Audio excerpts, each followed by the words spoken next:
हत्याकांड में अब ईडी की भी एंट्री हो सकती है। तो बड़ी जानकारी मिल रही है राजा हत्याकांड से जुड़ी हुई, जहां अब ईडी की एंट्री हो सकती है। राज सोनम के हवाला कारोबार से तार जुड़ते नजर आ रहे हैं, तो वहीं सोनम के भाई गोविंद से भी तार जुड़ रहे हैं। तीनों के हवाला नेटवर्क की जांच कर सकती है ईडी। राज कुशवाहा के मोबाइल से हवाले के सुराग मिले थे। तो देखिए, बड़ी जानकारी निकलकर सामने आ रही है। राजा हत्याकांड में अब ईडी की भी एंट्री हो सकती है। राज सोनम के हवाला कारोबार से तार जुड़ते नजर आ रहे हैं, तो वहीं सोनम के भाई गोविंद से भी तार जुड़ रहे हैं। तीनों के हवाला नेटवर्क की जांच कर सकती है ईडी की टीम, और राज कुशवाहा के मोबाइल से हवाले के सुराग मिले थे। इसके बाद अब ईडी की एंट्री हो सकती है। ईडी आगे की जांच पड़ताल भी कर सकती है। तो वही देखिए, राजा रघुवंशी के हत्याकांड की जांच लगातार जारी है। राजा रघुवंशी की हत्या का जल्द पूरा सच सामने आ जाएगा। सोनम रघुवंशी का नार्को टेस्ट करवाने की मांग की गई है। राजा रघुवंशी के भाई सचिन का बड़ा बयान सामने आया इस पूरे मामले पर। सोनम और राज का नार्को टेस्ट हो, ये कहा है राजा के भाई सचिन रघुवंशी ने। नार्को टेस्ट से हत्याकांड का पूरा सच उजागर होगा। पांचों आरोपी फिलहाल मेघालय पुलिस की हिरासत में हैं और पूछताछ के जरिए वारदात की कड़ियां जोड़ रही है और एसआईटी की टीम, और लगातार इनसे पूछताछ की जा रही है। आज तीसरा दिन है पूछताछ का। ऐसे में देखिए, सोनम और राज पर सचिन ने गंभीर आरोप लगाए हैं। सचिन रघुवंशी ने सोनम और राज पर गंभीर आरोप लगाए और उन्होंने कहा कि सोनम और राज मेघालय पुलिस को गुमराह कर रहे हैं, एक दूसरे को मास्टरमाइंड बताकर गुमराह कर रहे हैं। केस फास्ट ट्रैक अदालत में चलाने की मांग की है और हत्याकांड में और लोग भी शामिल हो सकते हैं, राजा के भाई का ऐसा कहना है।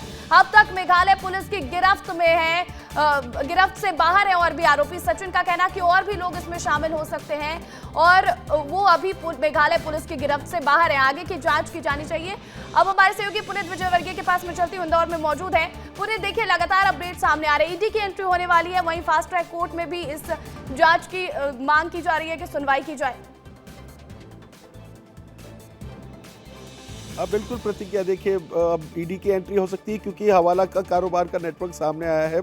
क्योंकि जो भी पेमेंट होता था वो दूसरों के अकाउंट से किया जाता था, तो इसके चलते ईडी की एंट्री हो सकती है। इसके अलावा अब सचिन ने नार्को टेस्ट की भी मांग कर दी है। उसकी मांग है कि सोनम और सभी आरोपियों का नार्को टेस्ट करवाया जाए ताकि और भी जो सच इस पूरे मामले में है वो सामने आ सके। लेकिन इस वक्त हम मौजूद है सोनम के पिता के गोदाम पर, यहाँ पर राज कुशवाहा काम किया करता था।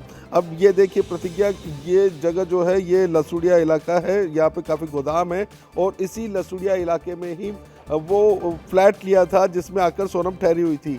हमने उस फ्लैट की भी तस्वीरें दिखाई थी और ये इसलिए कनेक्ट हो रहा है ताकि राज कुशवाहा जो था वो दोनों जगह पर ध्यान दे सके। ये काफ़ी बड़ा गोडाउन है और यहाँ पे HPL शीट्स का ये गोडाउन है, तो इस गोडाउन पे काम करते करते वो सोनम से भी मिलने जा सके। जब भी यहाँ से किसी काम के लिए निकले तो रास्ते में सोनम मिल सके, इस वजह से इस गोदाम के पास में ही वो फ्लैट लिया गया था। तो ये देखिए, ये इस श्री बालाजी एक्सटीरियो जो इनकी कंपनी है, इनका ऑफिस विजयनगर में है, मंगल सिटी में, और यहाँ पर ये गोडाउन है। तो ऑफिस और गोडाउन के बीच में देवास नाके पर वह फ्लैट लिया गया था जहाँ पर सोनम तकरीबन 15 दिन ठहरी थी। हालांकि जो फ्लैट का संचालक है उसकी भूमिका की भी जांच की मांग की जा रही है। वहीं अब नार्को टेस्ट की भी मांग की जा रही है ताकि और भी जो बातें छुपी हुई है, इन आरोपियों ने जो भी बातें छिपाई हुई है, क्योंकि और भी इसमें लोग शामिल हो सकते हैं, तो इस वजह से नार्को टेस्ट की मांग की गई है। तो अब देखना है कि कोर्ट इसमें नार्को टेस्ट का आदेश देती है या नहीं, क्योंकि पुलिस कोर्ट से ही इस बात की डिमांड कर सकती है और जब कोर्ट पहले आरोपियों से पूछती है कि क्या वे नार्को टेस्ट के लिए तैयार हैं, उसके बाद ही इसकी अनुमति मिलती है। लेकिन अब नार्को टेस्ट की मांग तो उठी चुकी है। प्रतिज्ञा जी बिल्कुल बिल्कुल पुनीत, आप बने रहिएगा हमारे साथ क्योंकि इसी खबर से जुड़ी एक और बड़ी जानकारी सामने आ रही है। देखिए, राजा हत्याकांड मामले में एक बड़ा अपडेट सामने आया है। सोनम बुर्का पहनकर शिलोंग से फरार हुई थी। हत्या के बाद बुर्का पहनकर गुवाहाटी पहुंची थी सोनम, और सोनम ने लखनऊ से इंदौर तक का बस से सफर किया था। तो देखिए, लगातार कई बड़ी जानकारियां निकलकर सामने आ रही है सोनम और राज कुशवाहा को लेकर। ऐसे में बड़ी जानकारी निकलकर सामने आई है कि सोनम बुर्का पहनकर शिलोंग से फरार हुई थी। हत्या के बाद बुर्का पहनकर गुवाहाटी पहुंची थी सोनम, और सोनम ने लखनऊ से इंदौर तक का बस में सफर किया था। हमारे सहयोगी पुनीत विजयवर्गीय लगातार बने हुए हैं, सीधा उनका रुख करूंगी मैं। पुनीत, देखिए, अब इसमें बुर्के का कनेक्शन भी सामने आ रहा है। बताया जा रहा है कि सोनम बुर्का पहनकर वहां से फरार हुई थी जब उसने राजा की हत्या की, उसके बाद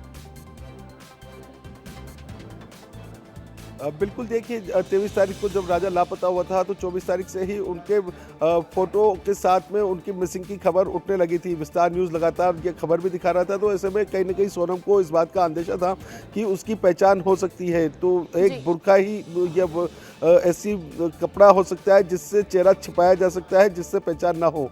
तो इसी बुर्के का इस्तेमाल किया था। बुर्का भी तीनों आरोपी ही वहाँ पर लेकर पहुंचे थे और उन्होंने ही सोनम को दिया था ताकि वो वहाँ से फरार हो सके। तो देखिए वहाँ से लखनऊ पहुंची और लखनऊ से सीधे इंदौर पहुंची है बुर्का पहनकर, ताकि कोई उसे पहचान न ले। और यहाँ पर भी बुर्का पहनकर ही वो उस फ्लैट पर पहुंची थी जो किराए पर लिया गया था। तो निश्चित तौर पर बुर्का ही ऐसा वस्त्र है जिसे पहनकर कोई भी महिला अपनी पहचान छुपा सकती है और कोई उससे पूछ भी नहीं सकता है।